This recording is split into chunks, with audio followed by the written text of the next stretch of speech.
Hello dear students, നമ്മൾ ഇന്ന് discuss ചെയ്യാൻ പോകുന്നത് പ്രിപ്പോസിഷൻ എന്താണ് എന്നതിനെക്കുറിച്ചാണ്. പ്രിപ്പോസിഷൻ എന്താണെന്ന് നോക്കാം. A preposition is A short word that shows the relationship between noun or pronoun and another word in the sentence or phrase. എന്ന് പറഞ്ഞാൽ നമ്മളൊരു സെൻറ്റൻസ് എടുക്കുന്നു, അല്ലെങ്കിൽ ഒരു ഫ്രേസ് എടുക്കുന്നു. ഒരു സെൻറ്റൻസിൽ അല്ലെങ്കിൽ ഒരു ഫ്രേസിൽ ഒരു നൗൺ ഉണ്ടെങ്കിൽ, ഒരു സെൻറ്റൻസിൽ അല്ലെങ്കിൽ ഫ്രേസിൽ ഒരു നൗൺ ഉണ്ടെങ്കിൽ ആ നൗണിനെ അതേ സെൻറ്റൻസിലുള്ള മറ്റൊരു വേർഡുമായി കണക്ട് ചെയ്യാൻ വേണ്ടി ഉപയോഗിക്കുന്ന ഷോർട്ട് വേർഡിനെയാണ് പ്രിപ്പോസിഷൻ എന്ന് പറയുന്നത്. അതായത് ഒരു സെൻറ്റൻസ് അല്ലെങ്കിൽ ഒരു ഫ്രേസ് നമ്മുടെ കയ്യിലുണ്ട്. ഈ ഒരു സെൻറ്റൻസിലെ നൗണിനെ ഇതേ സെൻറ്റൻസിലുള്ള മറ്റൊരു വേർഡുമായി കണക്ട് ചെയ്യിക്കാൻ വേണ്ടി ഉപയോഗിക്കുന്ന ഷോർട്ട് വേർഡിന് പറയുന്ന പേരാകുന്നു പ്രിപ്പോസിഷൻ. ഈ preposition usually tell us about place, time, direction, relation or manor.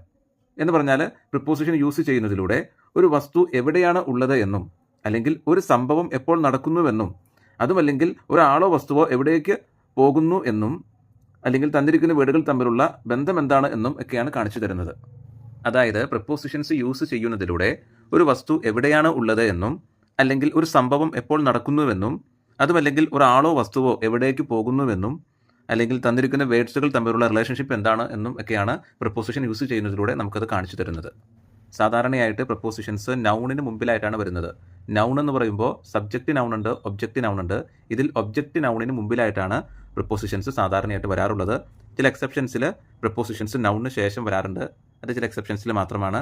അല്ലെങ്കിൽ ചിലപ്പോൾ നമ്മൾ നോക്കുമ്പോൾ നൗണ് ഇല്ലാത്ത കേസുകളിലും പ്രപ്പോസിഷൻസ് വരാറുണ്ട്. അവിടെ നൗൺ ഹൈഡായിരിക്കും. ആ ഒരു സെൻറ്റൻസിൽ നൗൺ നമുക്ക് മനസ്സിലാക്കുന്ന ഒരു സിറ്റുവേഷനിൽ ഇങ്ങനെ ഹൈഡായിട്ട് നിൽക്കുന്നുണ്ടാകും. അത്തരം സിറ്റുവേഷൻസിലും ഹൈഡായിട്ടുള്ള നൗണിൻ്റെ മുന്നിലായിട്ടും പ്രപ്പോസിഷൻസ് വരാറുണ്ട്. ഇതൊക്കെ എക്സെപ്ഷൻസ് ആണ്. എനിവേ, നമ്മൾ ജനറലായിട്ട് മനസ്സിലാക്കേണ്ട കാര്യം, സാധാരണയായിട്ട് പ്രിപ്പോസിഷൻസ് എപ്പോഴും തന്നെ ഒബ്ജക്റ്റ് നൗണിൻ്റെ മുന്നിലായിട്ടാണ് വരുന്നത്. നമുക്കൊരു എക്സാമ്പിൾ നോക്കാം. നമുക്കൊരു എക്സാമ്പിളായിട്ടൊരു സെൻറ്റൻസ് ഇവിടെ എടുത്തിട്ടുണ്ട്. The cat is on the table. ഈ ഒരു സെൻറ്റൻസിൻ്റെ മീനിങ് എന്താണ്?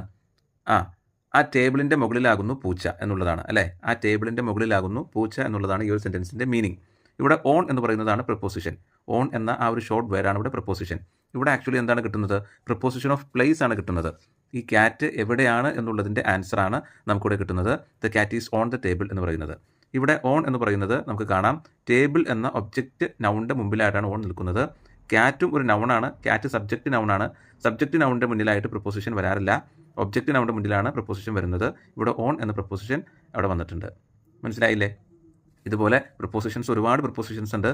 In, on, under, behind, near, between, inside, outside, at, on, before, after, during, since, for, to, from, into, out of, up, down, across, with, about, without, അങ്ങനെ ഒരുപാട് prepositions ഉണ്ട്. അതിന് നമുക്ക് preposition of place എന്നുള്ള കാറ്റഗറിയിൽ പെടുത്താറുണ്ട്. അതുപോലെ preposition of time ഉണ്ട്, preposition of direction ഉണ്ട്, പ്രിപ്പോസിഷൻ ഓഫ് റിലേഷൻ ഉണ്ട്. അപ്പോൾ ഇങ്ങനെ പല കാറ്റഗറിയിൽ പ്രിപ്പോസിഷൻസ് വരുന്നുണ്ട്. അതിന് ഓരോന്നിനും ആപ്റ്റായിട്ടുള്ള ആ ഒരു ഷോർട്ട് വേർഡ്സ് ഉണ്ട്, പ്രിപ്പോസിഷൻസ് നമുക്ക് പഠിക്കാനുണ്ട്. നമുക്ക് കുറച്ച് എക്സാമ്പിൾസ് കൂടി നോക്കാം. The boy is in the room.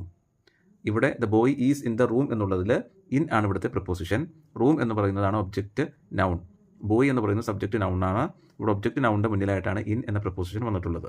അതുപോലെ മറ്റൊരു സെൻറ്റൻസ് നോക്കാം. The boy is under the chair. ഇവിടെ അണ്ടർ എന്ന് പറയുന്നതാണ് പ്രിപ്പോസിഷൻ. ചെയർ എന്ന് പറയുന്നത് ഒബ്ജക്റ്റ് നൗണാണ്. ഒബ്ജക്റ്റ് നൗണിൻ്റെ മുന്നിൽ അണ്ടർ വന്നിട്ടുണ്ട്. ഇവിടെ പ്രിപ്പോസിഷൻ ഓഫ് പ്ലേസ് ആണ് ഉദ്ദേശിക്കുന്നത്. The boy is under the chair. അപ്പോൾ ആ കുട്ടി ചെയറിൻ്റെ അടിയിലാണുള്ളത്. അപ്പോൾ ആ കുട്ടിയുടെ ഒരു പ്ലേസ്, ആ കുട്ടി എവിടെയാണെന്ന് ചോദിക്കുമ്പോൾ ആ ഒരു കാര്യമാണ് ഇവിടെ പറയുന്നത്. The boy is under the chair എന്നുള്ളത്. നമുക്ക് മറ്റൊരു സെൻറ്റൻസ് നോക്കാം. He wakes up at 6 AM. ഇത് പ്രിപ്പോസിഷൻ ഓഫ് ടൈമിൽ വരുന്നതാണ്. He wakes up at 6 AM. ഇവിടെ അറ്റ് എന്ന് പറയുന്നതാണ് പ്രിപ്പോസിഷൻ.